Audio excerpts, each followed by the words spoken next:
Today we are looking at the SH MonsterArts MechaGodzilla 1993 Garuda Fire Rodan Makuhari Decisive Battle version set. Let's not waste any time, dive right in and look at these incredible 3 brand new re-releases. Starting with MechaGodzilla 1993, let's look at this highly detailed and accurate sculpt.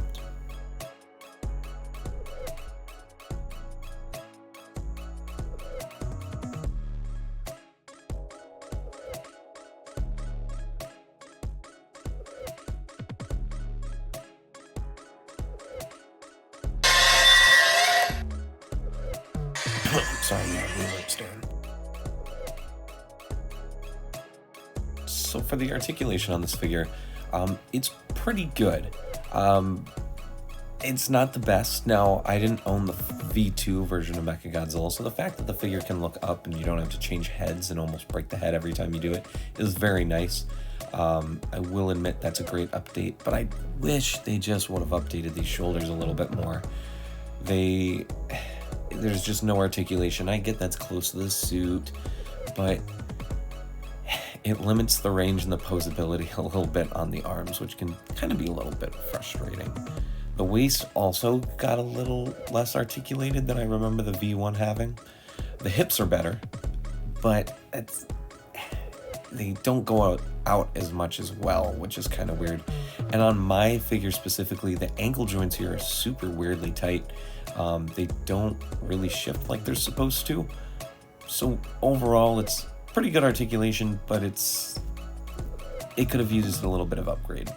For accessories, we have these relaxed hands, chopping/flying hands, and changing out the hands are pretty easy. Just grab at the base of the wrist, don't pull on the joint, and then when putting it back in, definitely be careful.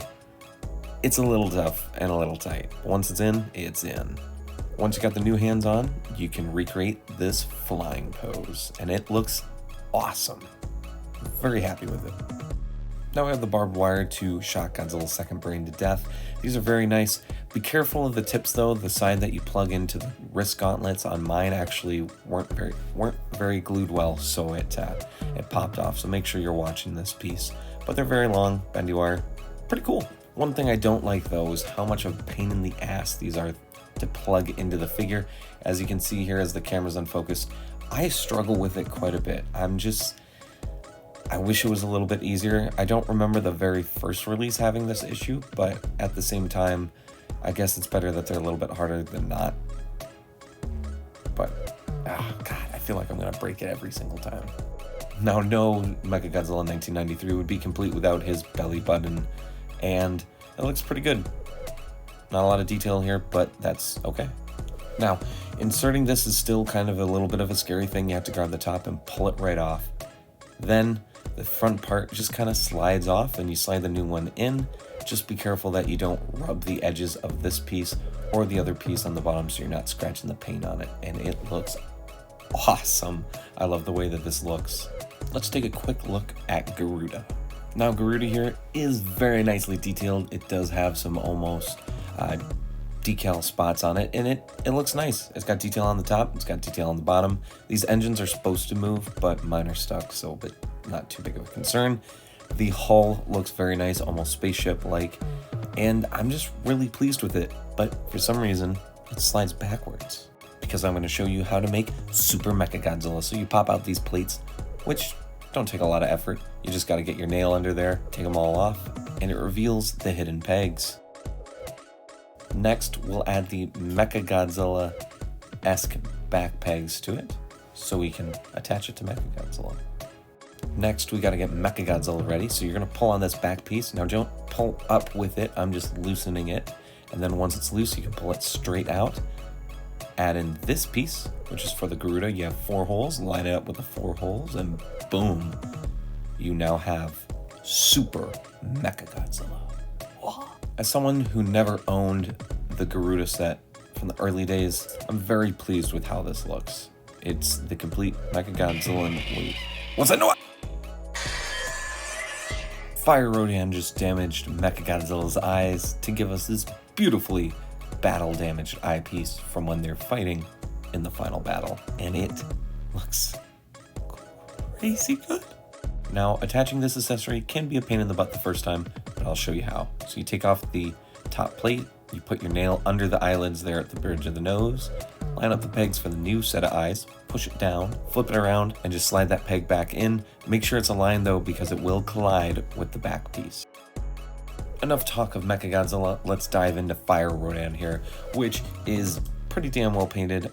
Both sets of eyes on mine are actually really nice looking. They're not completely aligned, but they look fine when flying. And the rest of the body has this nice paint on it.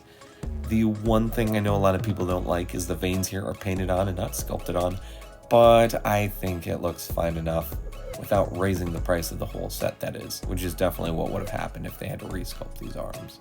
So, I'm not against it. Also, the spikes here on the back are translucent, wonderfully looking, and it just gives it that fiery effect. I'm very, very pleased with this new color app for Rodan. Looking at the articulation, I'm very, very pleased to say that this figure is not so dangerously tight anymore, and I don't feel like the hips or the head are going to break on me when moving it. It still could have maybe used some new retools, but once again, I feel like that would have upped the cost because they would have had to do new engineering, but I'm pretty pleased with what we have. Even the fact that Rodan by itself can stand is pretty damn impressive. It's a very cool little figure. It's something that you're not going to be getting into crazy Godzilla destroy all monsters or save the earth poses, but you can still sit here and play around with it safely. Speaking of safe, here's the semi-new stand for Fighter Rodan. They included the same kind of holder, which isn't the greatest, but we've got these new articulated arms that can hold the wings up, so you never have to fear your Rodan falling over. Let me demonstrate how to put Rodan on the new stand. So for my final thoughts, I'm very pleased with this set. Yes, I do believe Rodan and MechaGodzilla could have been even better with some new engineering, but of course with new engineering equals a higher cost, and this is already a pretty expensive set. Don't be worried though, if you're looking out on Amazon, they've been doing 50% off sales on this every few weeks. So keep watching there, and of course if it's still around by Black Friday time, very good chances you might be able to get a good $50-$60 off on this set, which I would just be careful about waiting too long because these Tamashii Web exclusives that are brought over to the US for general release do sell out, so be wary. I'm very pleased with this set. Hopefully you guys enjoyed the video. Please like, comment, and subscribe, and I'll see you in the next review.